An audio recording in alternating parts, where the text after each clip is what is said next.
Hi all, അസ്സലാമു അലൈക്കും. ഇന്നത്തെ റെസിപ്പി നല്ലൊരു ഇൻസ്റ്റൻറ്റ് പിസ്സ റെസിപ്പിയാണ്. മെയിനായിട്ട് പിസ്സൻ്റെ ബേസ് കുഴക്കണ്ട ഒരു 8 പീസ് ബ്രെഡ് മതി ഒരു അടിപൊളി പിസ്സ ഉണ്ടാക്കാം. അപ്പോൾ പെട്ടെന്ന് തന്നെ വീഡിയോയിലേക്ക് പോവാം. ആദ്യം തന്നെ പിസ്സൻ്റെ ബേസ് ഉണ്ടാക്കാൻ വേണ്ടി ഞാനിവിടെ 8 ബ്രെഡാണ് എടുത്തിട്ടുള്ളത്. ഇത് അത്യാവശ്യം ചെറിയ സൈസ് ബ്രെഡാണ്, അതുകൊണ്ടാണ് ഞാൻ 8 എണ്ണം എടുത്ത്. വലിയ ബ്രെഡാണെന്നുണ്ടെങ്കിൽ ഒരു 6 എണ്ണമൊക്കെ എടുത്താൽ മതി. അപ്പോൾ ഞാനിവിടെ സ്ലൈസ് ചെയ്യാണ് എല്ലാ ബ്രെഡുകളും. അപ്പോൾ നിങ്ങൾക്ക് വേണമെങ്കിൽ കൈ കൊണ്ടും സ്ലൈസ് ചെയ്യാവുന്നതുള്ളൂ. മിക്സിയിലിട്ട് പൊടിച്ചെടുക്കൊന്നും ചെയ്യരുത്, അപ്പോൾ സെറ്റായി കിട്ടാൻ കുറച്ച് പാടെടുക്കും. അങ്ങനെ ഇതൊരു സൈഡിലേക്ക് മാറ്റി വെക്കുക. ഇനി ഒരു ബൗളെടുത്ത് 2 മുട്ട പൊട്ടിച്ച് വയ്ക്കുക.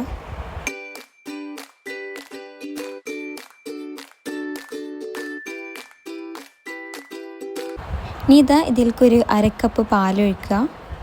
ഇനി ഇതിലേക്ക് വേണ്ടത് ആവശ്യത്തിനുള്ള ഉപ്പാണ്. ഞാൻ ഇവിടെ 1/2 ടീസ്പൂണാണ് ഇട്ടിട്ടുള്ളത്.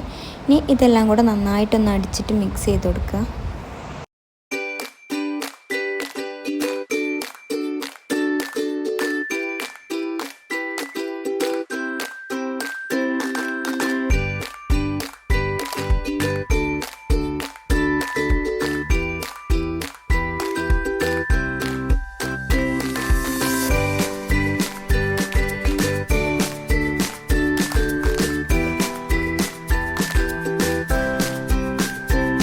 ഇനിയിപ്പോൾ നേരത്തെ മാറ്റി വെച്ച ബ്രെഡിലേക്ക് ഈ മുട്ടേൻ്റെ മിക്സ് ഒഴിച്ച് കൊടുക്കുക. നന്നായിട്ട് സ്മൂത്താക്കി എടുക്കൊന്നും വേണ്ട, ജസ്റ്റ് മിക്സ് ചെയ്ത് കൊടുത്താൽ മതി. എന്നിട്ട് ഇതൊരു പാനിലേക്ക് ഒഴിച്ച് കൊടുക്കുക.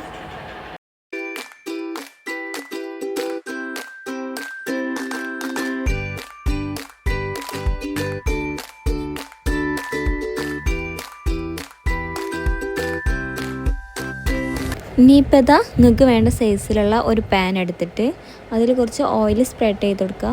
വേണമെന്നുണ്ടെങ്കിൽ ബട്ടർ ആഡ് ചെയ്യുക. ഞാനിവിടെ സൺഫ്ലവർ ഓയിലാണ് എടുത്തിട്ടുള്ളത്. ഇനി ഈ ബേസിലേക്കുള്ള നിരത്തിയിട്ട് ഒരു പിസ്സ ബേസ് രൂപത്തിൽ ആക്കിയെടുക്കുക. ഇനി ഒരു 10 മിനിറ്റ് അടച്ച് വെച്ച് ലോ ഫ്ലെയിമിൽ കുക്ക് ചെയ്തെടുക്കുക. ഇനിയിപ്പോൾ അത് അടന്നാവുന്ന സമയം കൊണ്ട് അതിൻ്റെ ടോപ്പിങ്സിലേക്കുള്ള വെജിറ്റബിൾസൊക്കെ കട്ട് ചെയ്യുക. ഞാനിവിടെ ഒരു കഷ്ണം ക്യാപ്സിക്കും, ഒരു അര കഷ്ണം ഉള്ളിയും, ഒരു ചെറിയ തക്കാളിയാണ് എടുത്തിട്ടുള്ളത്. പിന്നെ നമ്മളിവിടെ തക്കാളിൻ്റെ ഉള്ളിലത്തതൊക്കെ ഒഴിവാക്കിയിട്ടാണ് തക്കാളി എടുക്കുന്നത്. പിന്നെ ഒലീവ്സ് ഉണ്ടെങ്കിൽ അത് ആഡ് ചെയ്ത് കൊടുക്കുക. പിന്നെ ചിക്കൻ പൊരിച്ചിട്ട് നമ്മളത് ഇട്ട് കൊടുക്കുന്നുണ്ട്. ഇതെല്ലാം കൂടെ ഒന്ന് മിക്സ് ആക്കി എടുക്കുക. അപ്പോൾ ടോപ്പിങ്സൊക്കെ റെഡി ആയിന്. ഇനിയിപ്പോൾ നമുക്കിതിനൊന്ന് തിരിച്ചിട്ട് കൊടുക്കണം.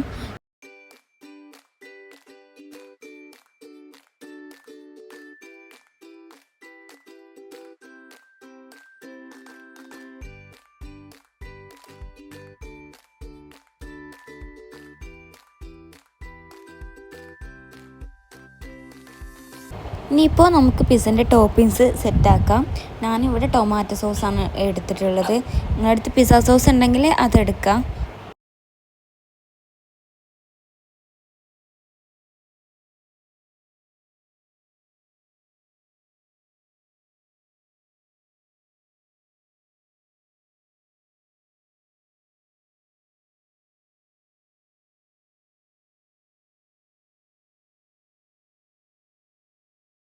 അപ്പോൾ നമ്മൾ ചിക്കനും വെജിറ്റബിൾസൊക്കെ ആഡ് ചെയ്തിട്ടുണ്ട്. ഒരു 1/2 ടീസ്പൂൺ പെപ്പർ പൗഡറും ഇട്ട് കൊടുക്കുക. ഇനി നമ്മൾ മെയിനായിട്ടുള്ള ഇൻഗ്രീഡിയൻറ്റ് ഇട്ട് കൊടുക്കുകയാണ്. ഞാനിവിടെ മൊസറല്ല ചീസിന് പകരം സ്ലൈസ്ഡ് ചീസാണ് എടുത്തിട്ടുള്ളത്. നിങ്ങളുടെ അടുത്ത് മൊസറല്ല ചീസ് ഉണ്ടെന്നുണ്ടെങ്കിൽ മൊസറല്ല ചീസ് ഇട്ട് കൊടുക്കുക. സ്ലൈസ്ഡ് ചീസ് ആണെന്നുണ്ടെങ്കിലും പിസ്സ സെയിം ടേസ്റ്റ് തന്നെ, ഫ്ലേവറും എല്ലാം ഉണ്ടാവും. ഇനി ലാസ്റ്റായിട്ട് നമ്മൾ ഇതിൻ്റെ ഏറ്റവും മേലെ ചില്ലി ഫ്ലേക്സ് ഇട്ട് കൊടുക്കുക, ഉണക്കമുളക് പൊടിച്ചത്. നല്ലൊരു ഫ്ലേവറും സ്പൈസും ഒക്കെ കിട്ടാൻ വേണ്ടിയിട്ടാണ്. ഇനിയിപ്പോൾ 10 മിനിറ്റ് ലോ ഫ്ലെയിമിൽ കുക്ക് ചെയ്ത് വെക്കാം. അപ്പോഴേക്കും ഇത് റെഡി ആയിട്ട് കിട്ടും. തുറക്കുമ്പോൾ തന്നെ നല്ലൊരു സ്മെല്ലാണ്, അടിപൊളി സ്മെല്ലാണ്, നല്ല ടേസ്റ്റുമാണ്. എല്ലാവരും ട്രൈ ചെയ്ത് നോക്കുക. ഇഷ്ടപ്പെട്ടാൽ ലൈക്ക് ചെയ്യുക, ഷെയർ ചെയ്യുക. നല്ല വീഡിയോസായിട്ട് ഇനിയും വരാം. ഇൻഷാ അല്ലാഹ്. അസ്സലാമു അലൈക്കും.